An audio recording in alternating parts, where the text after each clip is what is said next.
We are here with the next topic.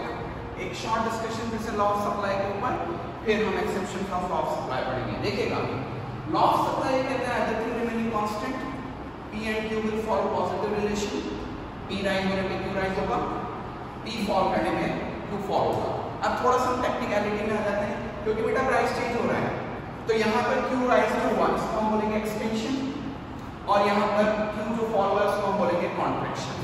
और इन सारी चीजों की वजह से जनरली आपका सप्लाई कर्व कैसा बनेगा? Generally supply curve slopes upward. लेकिन कुछ सिचुएशंस हैं जहां पर और इस दौरान अदर थिंग रिमेनिंग कांस्टेंट में किसको कांस्टेंट मानना है? PR, NF, G, PF, P, TX और GP, जिनको अभी हमने डिस्कस कर लिया था, उन सबको कांस्टेंट मानना है। और उस दौरान केवल P और Q का positive relation law of supply होता है, जिसकी वजह से सप्लाई का अपवर्ड स्लोपिंग बनता है। लेकिन कभी कभार कुछ केसेस होते हैं जहां पर P and Q starts behaving like demand, यानी P के राइज होने पे Q फॉल कर जाता है, या फिर P के फॉल होने पे Q राइज कर जाता है, और demand supply curve downward sloping बनने लग जाता है। Downward sloping demand supply curve बन जाता है। ध्यान रखिएगा, हमारे यहाँ पर जो सप्लाई कर्व बनेगा वो अपवर्ड स्लोपिंग सप्लाई कर्व होगा। लेकिन जब सप्लाई कर्व में P और Q कुछ सिचुएशंस में इनवर्स रिलेट करने लग जाते हैं, तो हमारा एक डाउनवर्ड स्लोपिंग सप्लाई कर्व बनता है। इस पॉइंट को हम पढ़ेंगे exceptions of law of supply में। इसमें तीन सिचुएशंस हैं। Exceptions of law of supply में तीन सिचुएशंस हैं जहां P और Q पॉजिटिवली रिलेट ना करके नेगेटिव रिलेट करती हैं, और ultimately downward sloping supply curve आपको देखने को मिलता है। तो very first point is agricultural output. हम सबको पता है कि मार्केट में जब भी कोई नया एग्रीकल्चरल आउटपुट आता है, यानी साल भर के बाद जब फसल नई मार्केट में आती है, तो नई फसल के अच्छे दाम भी हमारे फार्मर्स को मिल लेंगे। बट क्या कोई फार्मर गारंटी लेके कह सकता है कि मार्केट में तो प्राइसेस हाई हैं, तो मैं भी सप्लाई करने को तैयार हूं, लेकिन क्या वो गारंटी ले सकता है कि उसका प्रोडक्ट मार्केट तक पहुंच जाएगा? नो। क्यों? क्योंकि एग्रीकल्चरल आउटपुट जो डिपेंड करता है वो नेचुरल कंडीशंस पे डिपेंड करता है।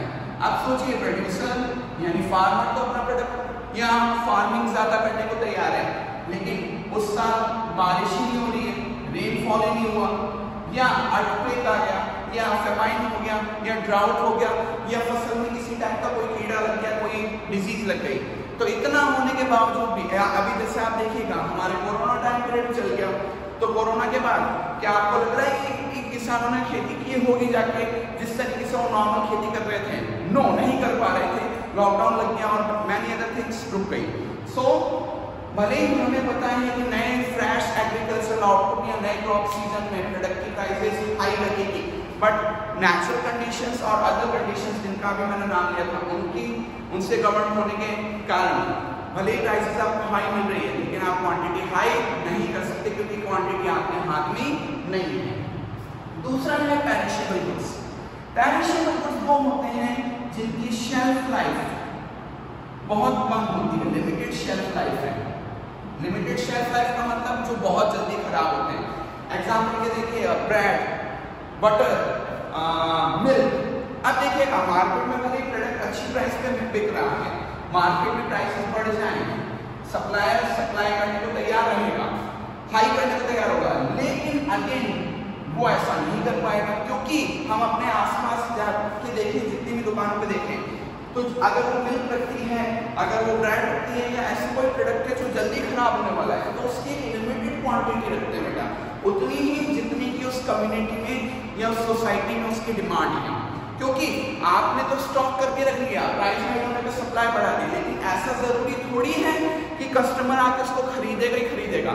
कस्टमर भी अपना फायदा देखेगा, लॉ ऑफ डिमांड एक्टिव करेगा, प्लस जितनी हमारे घर में जरूरत होगी हम तो उतना ही प्रोडक्ट खरीदेंगे ना।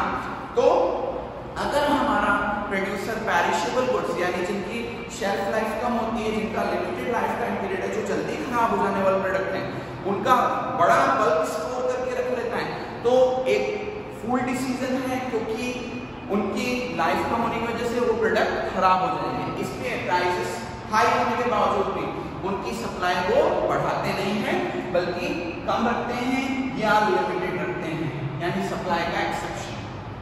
तीसरा, goods of social distinction. Goods of social distinction का मतलब है जैसे ज्वेलरी, प्रेशियस, कार्ड्स या कोई भी चीज जो एक सोसाइटी में सोशल डिस्टिंक्शन या पहचान बना देती है। अब देखिएगा जितनी भी ये चीजें हैं, ज्वेलरी है, गोल्ड है, प्लैटिनम है, इसके अलावा महंगी चीजें हैं, कार्ड्स वगैरह हैं, एक तो इनकी प्राइसेस हाई होती है। नंबर 2, कंपनीज इनकी सप्लाई जानबूझ के कम रखती है। जानबूझ के कम इसलिए रखती है क्योंकि अगर सप्लाई ज्यादा कर देगी तो एक बात ध्यान रखिएगा, डिमांड वैसे ही इनका एक खास कस्टमर ग्रुप करता है, तो अगर वो सप्लाई को हाई कर देगी तो डिमांड और सप्लाई में इम्बैलेंस क्रिएट होगा और सप्लाई हाई होने की वजह से अल्टीमेटली प्राइसेस फॉल होने का डर बना रहेगा। इसलिए कंपनीज जानबूझ के इनकी सप्लाई को क्या रखती हैं, कम रखती हैं, जिससे हमेशा की डिमांड बनी रहे, और डिमांड बनी रहेगी तो प्राइसेस और ज्यादा हाई होगी, प्रोडक्ट उतना ज्यादा महंगा बिकेगा और कंपनीज को अपना फायदा होगा। तो यहाँ पर आके बेटा हमारा लॉ ऑफ सप्लाई और exceptions of law of supply खत्म हो गया। अब हम कुछ अलग से टॉपिक्स देखेंगे जो हमारे इस चैप्टर को और अच्छे से समझने के काम में आएंगे, and that topics are movements and shifts along the supply curve. So let's see what exactly they are. हम पढ़ रहे हैं movement along supply curve. Movement along supply curve. तो सबसे पहली बात, मूवमेंट अलोंग सप्लाई कर्व में सबसे मेन इंपॉर्टेंट कंडीशन Px या price of commodity changes and accordingly supply will change. Movement along supply curve की पहली शर्त प्राइस ऑफ द कमोडिटी यानी Px चेंज होना चाहिए और उसका असर कमोडिटी की सप्लाई पर होगा।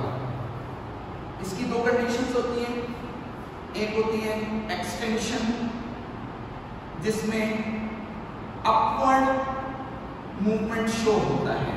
अब ध्यान रखिएगा बेटा, ये बिल्कुल डिमांड से उल्टा चलेगा। डिमांड में एक्सटेंशन के टाइम डाउनवर्ड मूवमेंट शो होता था, लेकिन सप्लाई में एक्सटेंशन के टाइम अपवर्ड मूवमेंट शो होगा। दूसरा होता है कॉन्ट्रैक्शन जिसमें डाउनवर्ड मूवमेंट शो होगा, डाउनवर्ड मूवमेंट शो होगा। सो देखिएगा एक्सटेंशन कब होता है, जब P राइज करेगा और Q राइज करेगा। बेटा हम सप्लाई पढ़ रहे हैं, ध्यान रखिएगा, हम सप्लाई पढ़ रहे हैं तो P के राइज होने पर ही Q राइज करता है, जबकि कॉन्ट्रैक्शन कब होगा, जब P फॉल करेगा और Q भी फॉल कर जाएगा। यानी जो हम बेटा लॉ ऑफ डिमांड पढ़ते हैं ना, जो हमने लॉ ऑफ सप्लाई पढ़ा है, लॉ ऑफ सप्लाई पढ़ा है, तो आपने ध्यान दिया होगा मैंने यहाँ पर एक्सटेंशन वर्ड यूज किया था, यहाँ कॉन्ट्रैक्शन वर्ड यूज किया था इन बिटवीन। तो वो यही है कि जब P राइज करेगा Q राइज कर जाएगा और P के फॉल करने पे Q फॉल करेगा, तो इसको एक्सटेंशन कॉन्ट्रैक्शन बोलेंगे, क्योंकि प्राइस में चेंज आ रहा है तो अपने को सप्लाई कर्व में मूवमेंट शो होगा अपवर्ड या डाउनवर्ड, और उस दौरान एक्सटेंशन एंड कॉन्ट्रैक्शन वर्ड होता है। एग्जांपल देख लेते हैं। ओके, प्राइस चली थी 2, इस समय हमारा प्रोड्यूसर 3 क्वांटिटी सेल करने को तैयार था। अब प्राइस हो गई 3, हमारा प्रोड्यूसर 4 क्वांटिटी सेल करने को तैयार है। ओके, ये हमारा कर्व 0 x y, ये प्राइस, ये क्वांटिटी, ये 1 2 एंड 3, यहाँ पर 1 2 3 एंड 4, ये स्पेस। सो हमारे पास है प्राइस एंड क्वांटिटी। पहले था प्राइस 2 पे प्रोड्यूसर 3 क्वांटिटी सेल आउट करने को तैयार था, एंड 3 पे 4 क्वांटिटी सेल आउट करने को तैयार है। अब देखिएगा ये सप्लाई कर्व बना अपवर्ड स्लोपिंग, ए से बी, पहले हम ए में थे फिर हम बी पे पहुंचे, अपवर्ड मूवमेंट हुआ, एक्सटेंशन। तो एक्सटेंशन की शर्त P राइज होना चाहिए, अकॉर्डिंगली Q राइज होगा। ये जो Q राइज होता है इसको हम बोलते हैं एक्सटेंशन, और ये कैसा मूवमेंट शो करेगा, अपवर्ड मूवमेंट शो करेगा। जबकि कॉन्ट्रैक्शन में बेटा इसका उल्टा होता है, P के फॉल होने पे Q फॉल कर जाता है। इसी एग्जांपल को इनवर्स में समझ लेते हैं। प्राइस थी 3, क्वांटिटी डिमांड सप्लाई थी 4, जब प्राइस फॉल होकर 2 पे आएगी प्रोड्यूसर क्वांटिटी सप्लाई को कम कर देगा।